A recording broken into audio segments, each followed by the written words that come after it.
आज का जो टॉपिक है ना, वो थोड़ा सा सीरियस है और सरप्राइजिंग भी है उन लोगों के लिए जिनको शायद इसके बारे में अंदाज़ा नहीं है। आजकल सोशल मीडिया पे बहुत ज़्यादा एक रील्स वायरल हो रही हैं रेंटल बॉयफ्रेंड्स को लेके, जहाँ पे जितनी मुझे नॉलेज है कि एक कंपेनियन को आप रेंट पे ले सकते हैं फॉर पार्टीज, फॉर कहीं जाने के लिए या कहीं भी अ, घूमने के लिए, और कभी कभी अपने इमोशंस को वैलिडेट कराने के लिए भी आप उस पर्सन का यूज़ कर सकते हैं। रियली, मतलब इट्स हार्ड टू डाइजेस्ट, और लोग कर रहे हैं। हमारी सोसाइटी में ये चीज़ें चलने लगी हैं। अब आप जानते हैं ये क्यों हो रहा है? इसका बहुत बड़ा कारण मैं आज आपको, जितना मैं समझी हूँ, मैं आपको आज बताती हूँ। देखिए, हम सब ने ना तकरीबन तकरीबन मोस्टली फैमिलीज न्यूक्लियर फैमिली के तौर पे रह रही हैं। हस्बैंड वाइफ बच्चे, हस्बैंड वाइफ बच्चे। बाहर हार्डली बच्चा पार्क तक सीमित है।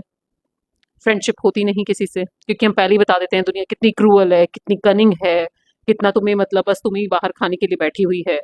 ये हम बच्चे के दिमाग में हमेशा भरते रहते हैं। तो यानी कि सोसाइटी से उसको एक तरीके से डरा के रखने वाला काम होता है। बच के रहना, ये तुमसे ये कह देगा, ये तुमसे।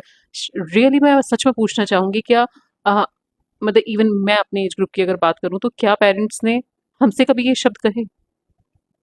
मैंने कभी नहीं सुने। इवन मैंने उस समय के पेरेंट्स को किसी से कहते भी नहीं सुना, जो आज हम अपने बच्चों को सिखाने की कोशिश करते हैं।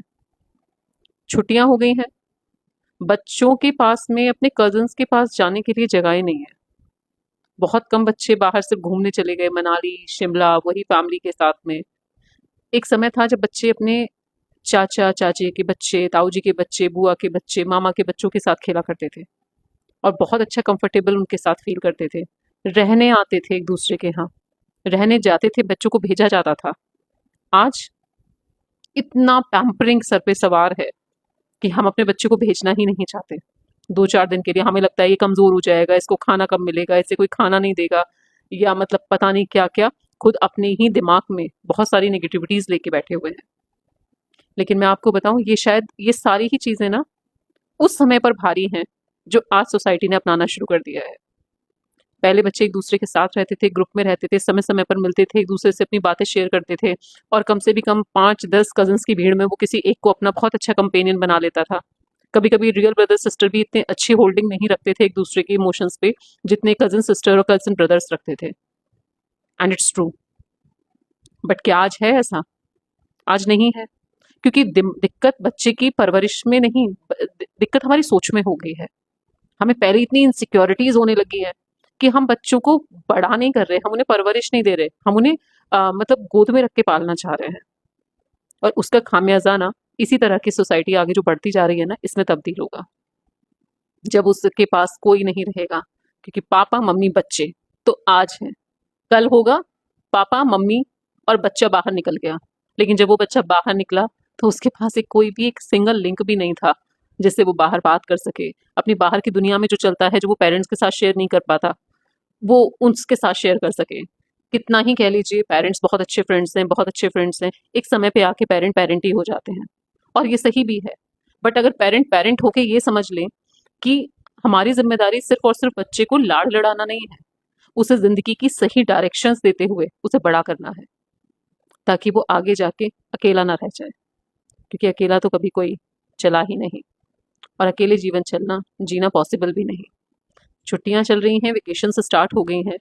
I request the parents, please अपने बच्चों को भेजिए, अपने से दूर 2-3 दिन के लिए भेजिए। उनकी बुआ जी के यहाँ रहने, बच्चों के साथ रहने भेजिए, मामा जी के साथ बच्चों के साथ रहने भेजिए, ताऊ जी चाचा जी, जहाँ आप कंफर्टेबल हैं, जहाँ आपकी बहुत ओवर कॉन्फ्लिक्ट्स नहीं है, let them be with them, उनके साथ रहने दीजिए। और मैं आपको बताऊं, बच्चे को नुकसान क्या होगा? सिर्फ ज़्यादा से ज़्यादा खाने पीने का, मे बी जो हमारे दिमाग में वो भी कुछ फितूर हैं, लेकिन लाइफ स्किल्स लर्निंग बहुत इंपॉर्टेंट स्ट्रांग होगी। That I make you sure. So ये जो सोसाइटी में चल रहा है, इसे और उस सारी चीज़ों को अगर आप चाहते हैं कि आपके बच्चों तक ये चीज़ें इम्पैक्ट ना करें, तो उसकी जड़ समझिए। जड़ है अकेलापन, और उसे दूर करने के लिए अपने ही काम आएंगे, बाहर के नहीं। रेंट पे लिए हुए लोग इमोशंस समझेंगे, जिन्हें हम वैलिडेट कराने की कोशिश करना चाहते हैं। शॉकिंग। Thank you.